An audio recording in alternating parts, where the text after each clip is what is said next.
You know, there's a feeling you get when you sit behind that desk in the Oval Office late at night and a folder comes in marked urgent. Your coffee's cold, the building's quiet, and you realize that whatever's inside that folder, the decision you make about it is going to affect people who will never know your name. Families in towns you'll never visit. Soldiers who didn't ask for any of it.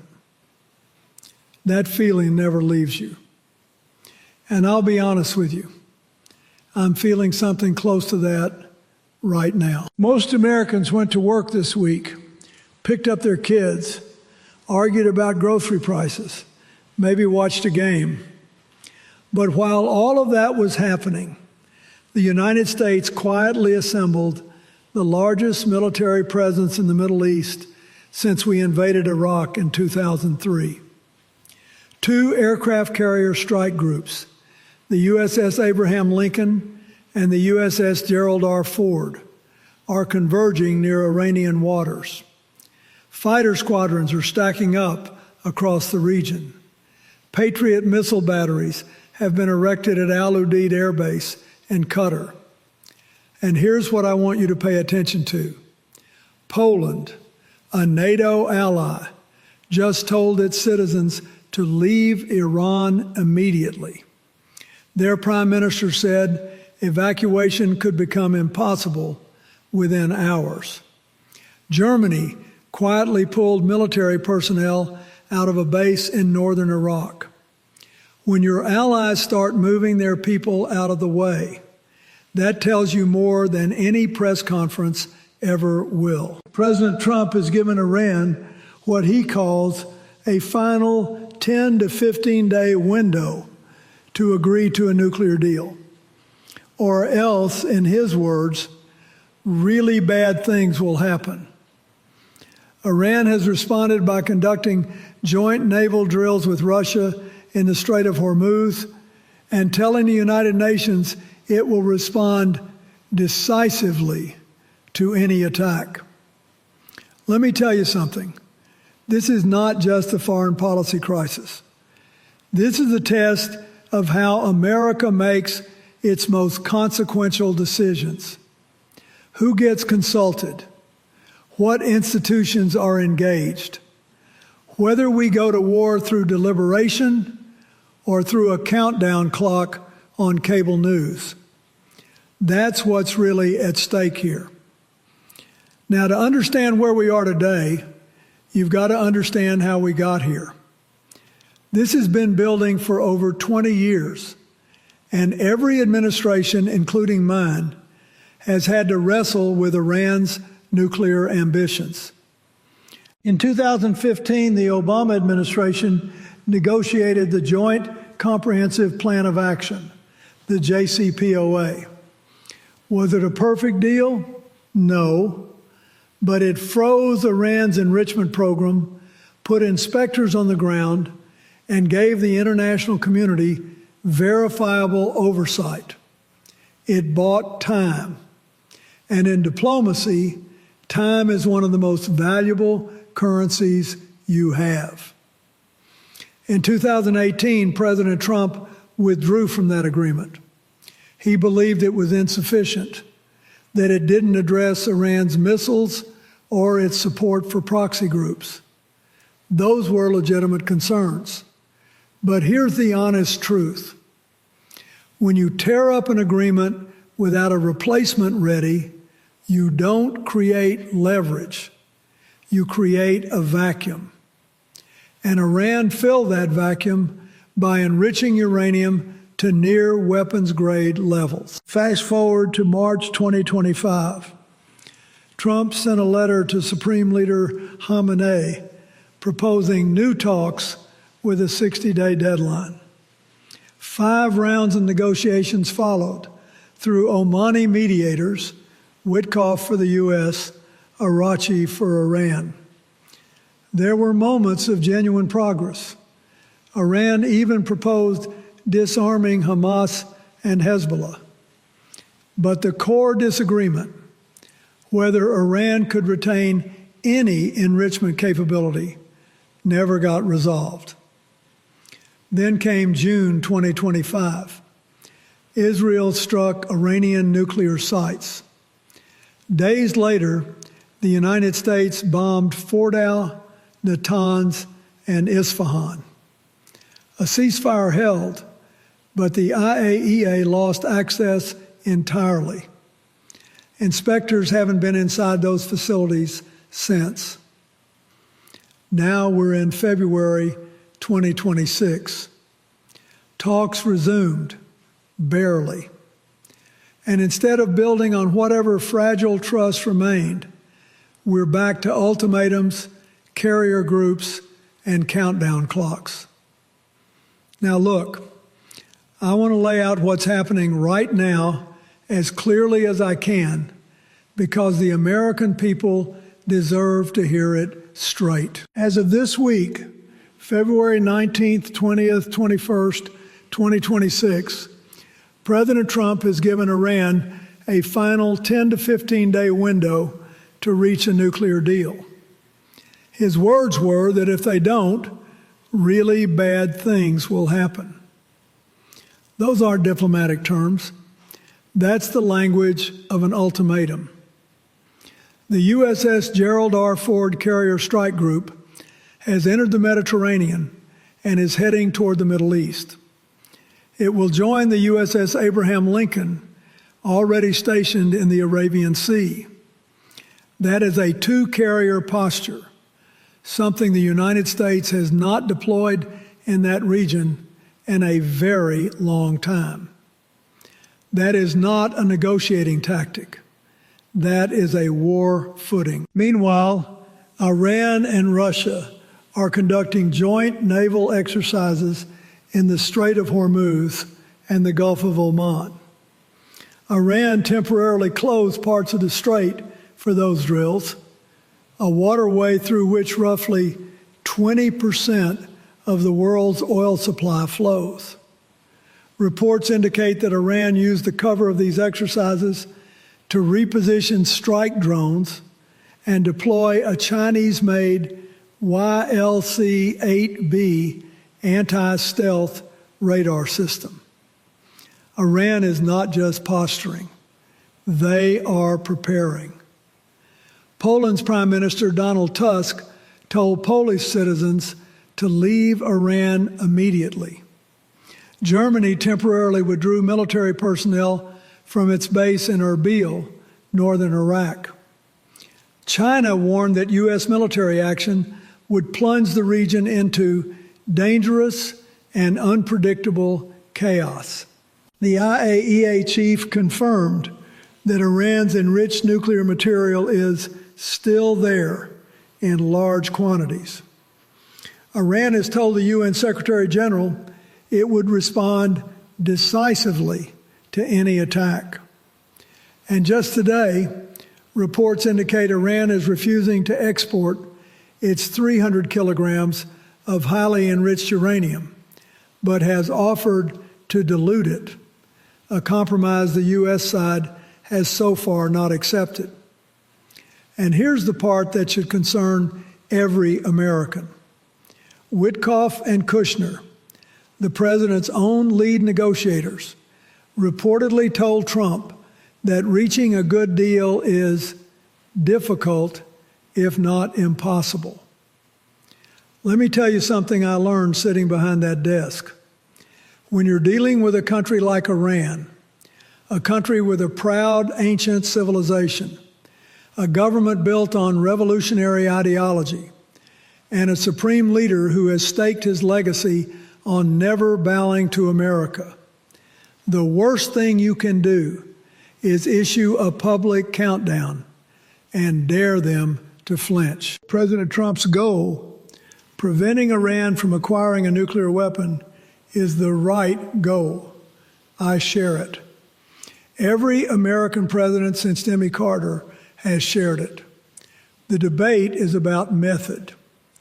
Whether an ultimatum delivered on camera with aircraft carriers as props actually advances that goal, or makes it harder to achieve. In 1994, I faced a nuclear crisis with North Korea. We were closer to war than most people realize. But instead of going public with a deadline, we worked through back channels, through Jimmy Carter, through our allies in Seoul and Tokyo, and we negotiated the agreed framework. Was it perfect? No. Did it ultimately hold? Not forever, but it bought us years and preserved our options. That's what effective pressure looks like. You apply it quietly. You build a coalition. You give the other side a door to walk through that doesn't require them to lose face. Because when you make a public ultimatum and the other side responds with public defiance, both sides are locked in. Nobody can back down without looking weak. And this is what concerns me most. Iran has offered to dilute its enriched uranium stockpile rather than export it, a proposal that represents movement. But instead of quietly exploring that opening, we're counting down days on cable news. When your own negotiators tell you it probably won't work, and you set a public deadline anyway, that's not strength. That's a decision that narrows your options to one. Now, here's where I need to speak, not as a former president from one party, but as someone who swore an oath to the Constitution. Article 1, Section 8 gives Congress, not the President, the power to declare war. The War Powers Resolution of 1973 requires the President to consult with Congress before introducing armed forces into hostilities. The 2001 AUMF was passed to authorize force against the perpetrators of September 11th. The 2002 AUMF authorized force against Saddam Hussein's Iraq. Neither covers a new war with Iran in 2026. And last year, the Senate voted to repeal the 2002 Iraq AUMF. So I have to ask, where is Congress? To their credit, Representatives Ro Khanna, a Democrat, and Thomas Massie, a Republican, are forcing a vote on a bipartisan war powers resolution next week that would require congressional authorization before any strike on Iran. That is exactly the kind of constitutional accountability this moment demands. But reports suggest the resolution may not pass. In a democracy, the decision to put American men and women in harm's way should never belong to one person alone, no matter how confident that person is. And there's another institutional failure here. The diplomatic infrastructure itself is eroding. No European negotiators at the table this time. France and Germany, nations that helped build the JCPOA, have been sidelined. The IAEA has not had access to Iranian nuclear sites since June 2025. We are flying blind, making the most consequential decisions with the least institutional support. Now pull back from this crisis and look at the bigger picture. What's unfolding in the Persian Gulf isn't happening in a vacuum. China isn't just issuing warnings. Chinese-made anti-stealth radar has been deployed in Iran. China is Iran's largest oil customer, and ties between Beijing and Tehran have only deepened. When we pulled out of the JCPOA in 2018, we created a space that China was happy to fill. Russia is conducting joint naval exercises with Iran in the very waters where our carrier strike groups are operating. Moscow has every incentive to see the United States bogged down in another Middle Eastern conflict. Every dollar we spend in the Persian Gulf is a dollar not spent supporting our European allies. Vladimir Putin understands that calculus perfectly. Iran's President Pezeshkian has said publicly, "We do not want war." But Khamenei's threats and the Revolutionary Guard's drills tell a different story. That gap between diplomatic language and military posture is the signature of a government that is fractured and cornered. And cornered governments are the most dangerous kind. The Gulf states, Saudi Arabia, the UAE, Qatar, are urging restraint. They know what a regional war would mean.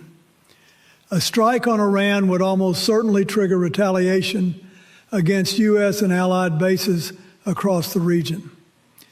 The Houthis in Yemen, Hezbollah in Lebanon, these are armed networks that have already demonstrated the willingness to strike. And here is the part that concerns me as much as anything. 20% of the world's oil passes through the Strait of Hormuz. A conflict, even a limited one, could spike oil prices overnight. Working families in Ohio and Oklahoma would feel the consequences at the gas pump within days. You don't win a chess game by flipping the board. You win it by seeing 5 moves ahead. And right now, I am not convinced that anyone in a position of authority is thinking 5 moves ahead.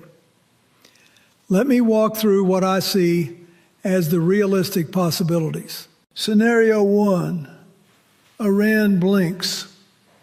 Tehran agrees to a framework deal, perhaps involving the dilution of its enriched uranium stockpile, limits on future enrichment, and some form of inspections.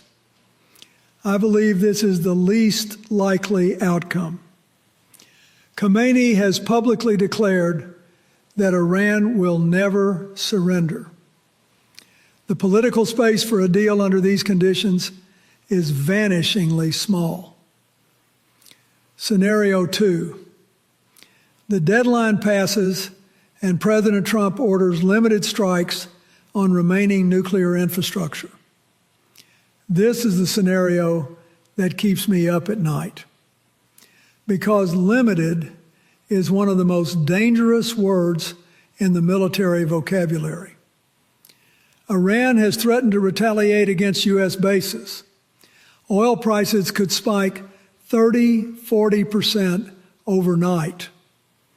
And here's the cruel irony. Strikes may degrade infrastructure, but they cannot destroy knowledge. You cannot bomb physics out of existence. Scenario 3. The deadline quietly passes, the rhetoric softens, and back-channel talks continue. I believe this is the most likely near-term outcome, but it only works if the administration finds a way to walk back the public ultimatum without losing face. Scenario 4, full-scale war. I pray this does not happen. A sustained military conflict with Iran would be the largest American military engagement since Iraq. No clear exit strategy, trillions of dollars, a generation of foreign policy consumed. There is no scenario here that is clean, but some are far worse than others, and the decisions made in the next 2 weeks will determine which road we take. America's greatest strength has always been its capacity to lead not just with force, but with moral authority, with patience, with coalition building that makes other nations want to stand with us. The Marshall Plan, the opening of China under Nixon, the end of the Cold War, the Camp David Accords. Every one of those achievements required patience, restraint, and the wisdom to know that strength without strategy is just destruction. I am not naive about Iran. This is the regime that has acted in bad faith, supported proxy violence, enriched uranium to near weapons-grade levels in defiance of international agreements. The threat is real. The nuclear program is dangerous. But the way America confronts that threat defines our character and our credibility for generations to come. So here is what I would ask. I would ask Congress to do its constitutional duty, to debate, to vote, to assert the authority the founders entrusted to the people's representatives. I would ask our allies to be brought back to the table, France, Germany, the UK. I would ask the administration to pursue a non-nuclear Iran through a strategy that expands American options rather than forecloses them. And I would ask the American people, you watching this right now, to pay attention. Because what happens in the next 2 weeks will shape the world your children grow up in. I've seen this country do hard things before. I've seen us disagree about how to do them and still come together when it mattered. That's not weakness. That's democracy working the way it's supposed to. The question right now isn't whether we're strong enough to bomb Iran. We are. The question is whether we're wise enough not to have to. And I still believe, that we are.